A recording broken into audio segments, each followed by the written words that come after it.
Unser kleiner friedlicher Bauernhof Siloa ist gefährlich.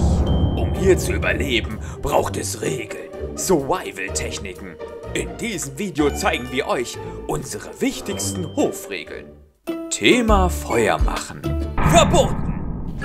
Wir dürfen hier eigentlich gar kein Feuer machen. Das ist dir schon, oder? Ich will auch mal mein Schnitzel. Schnitzel, Schnitzel, Schnitzel, Schnitzel, Schnitzel, Schnitzel. Was lernen wir daraus, Freunde des gepflegten Schnitzels? Kein Feuer machen ohne Absprache und nur in unseren Feuerstellen. Thema Rauchen, Alkohol und Drogen. Verboten! Jo, was geht denn? Sag mal, hast du mal Feuer? Ja, hier. Ah, nice, danke. Aber weißt du, ich trinke lieber ein Bierchen. Ha, Alkohol! Ich brauch was Härteres.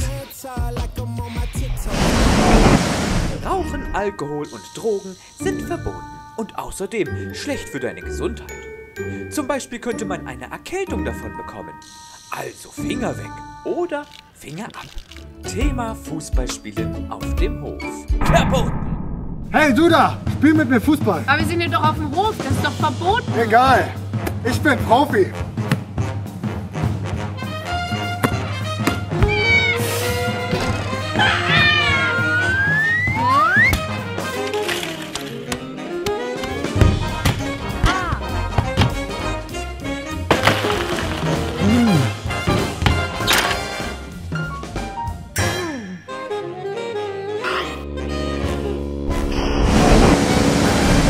So, du Profi, merk dir, das Fußballspielen auf unserem Hof ist verboten.